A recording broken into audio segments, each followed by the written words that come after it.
नमस्कार, आप देख रहे हैं दैनिक चिंतन। हमारे कॉलेज के बहुत सारे छात्रों का एटीकेटी आ गया है, मतलब 1-2 नंबर से उनको रोक दिया गया है। रीज़न समझ नहीं आया क्यों रोका गया है। 1-2 लोगों को रोकते एक ही सब्जेक्ट में रोका गया है, 1-2 लोग को रोकते तो समझ भी आता है कि कमेटी जो है आपका जो एग्जामिनेशन कमेटी है जो विश्वविद्यालय का नहीं होगा आपका हो जाएगा। इस वक्त मैं मौजूद हूँ दुर्ग के हेमचंद यादव विश्वविद्यालय में और यहाँ दूसरी तरफ आप देख सकते हैं यहाँ 40 से ऊपर स्टूडेंट जो है वो राजनांदगांव से आए हैं। राजनांदगांव के किशोरीलाल शुक्ल कॉलेज से आए हुए हैं और बताया जा रहा है कि किसी एक सब्जेक्ट में 40 से अधिक बच्चे जो है वो फेल हो चुके हैं। कुछ स्टूडेंट हमारे साथ हैं, इनसे बात कर लेते हैं। क्यों आए हो आप?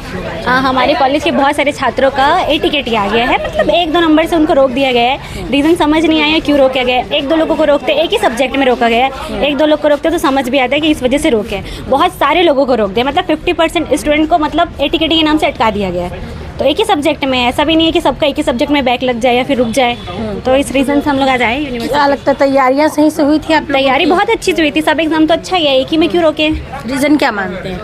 यूनिवर्सिटी की गलती है, चेक करने वाले की गलती है, ऐसा हमको लग रहा है। अच्छे से चेक नहीं हुआ है शायद। ठीक है, जो जांच कमेटी बैठा रहे हैं उस पे जो रिजल्ट आएगा उससे आप लोग मानेंगे पूरी तरीके से? वैलिड होगा तो मानेंगे, नहीं तो वैलिड नहीं होगा तो फिर से कुछ एक्शन लेंगे। हक के लिए तो लड़ेंगे। क्या कहते हैं, किस प्रकार से देखते हैं इतने सारे बच्चे एक ही सब्जेक्ट में फेल हो गए? ये ना एक पैटर्न बन गया ऐसा लग रहा है यूनिवर्सिटी का। हर साल का पैटर्न है। जब 3rd सेमेस्टर में थी तब भी 4th सेमेस्टर में आए, फिर तब भी अभी 5th सेमेस्टर है हमारा। अभी हम लोगों ने एग्ज़ाम दिया और ऐसा नहीं है कि सबका एग्ज़ाम इतना गंदा जाएगा कि एक ही सब्जेक्ट में आपको क्यों इतने सारे लोगों को रोका जाएगा। ठीक है, अगर किसी का जैसे मेरा जैसे इंटरप्रिटेशन में आया है, किसी और का किसी और सब्जेक्ट में आता है, जैसे कंपनी लॉ है या फिर और भी किसी सब्जेक्ट में आता है, तो वैलिड होता है, वो रीज़न वैलिड होता है कि चलो एक को इसमें दिए दूसरे को इसमें।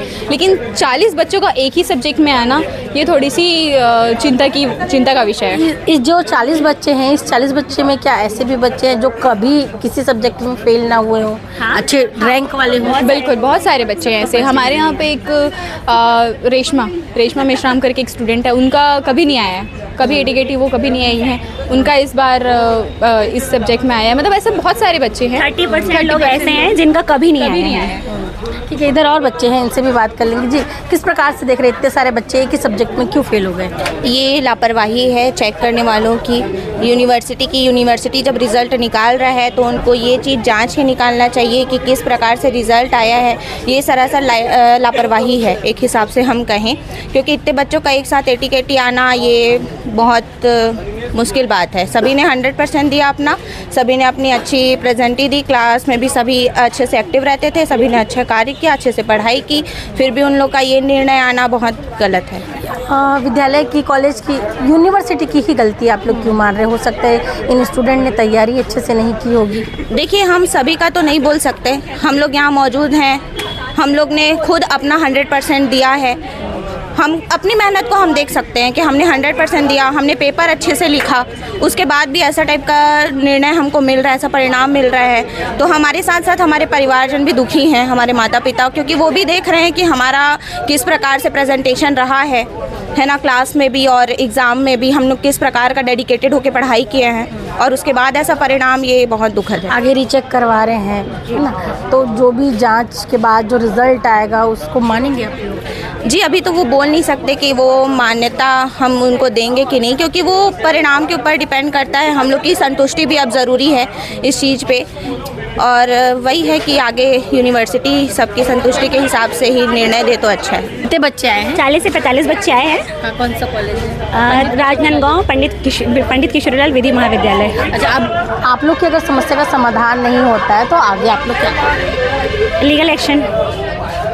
आप लोग का साल बर्बाद हो जाए। लॉ फील्ड से हैं, लीगल एक्शन लेंगे ही। तो ये लॉ के छात्र हैं, 40 से अधिक छात्र हेमचंद यादव विश्वविद्यालय में पहुंचे हुए हैं और इनका कहना है कि सब्जेक्ट एक ही है, फिर एक ही सब्जेक्ट में इतने सारे बच्चे क्यों फेल हो गए? कहीं ना कहीं यूनिवर्सिटी की गलती ये लोग मान रहे हैं और चाह रहे हैं कि जो बच्चे फेल किए गए हैं उन्हें फिर से पास कराया जाए, जाँच की जाए और जाँच में इनके संतोषजनक जो है वो रिजल्ट आया जाए, क्योंकि इनका कहना है कि साल भर इन्होंने मेहनत की और ये मेहनत बर्बाद हो रही है। 85% बहुत अच्छा नहीं रिजल्ट। 40 बच्चे ठीक है, तो आप मुझे रिव्यू के लिए दे दीजिए, मैं रिव्यू करा के देख लेता हूँ। धन्यवाद। आप देख रहे हैं दैनिक चिंतक। आगे की अपडेट के लिए बने रहे हमारे साथ। हमारे चैनल को लाइक, सब्सक्राइब और शेयर करना ना भूलें।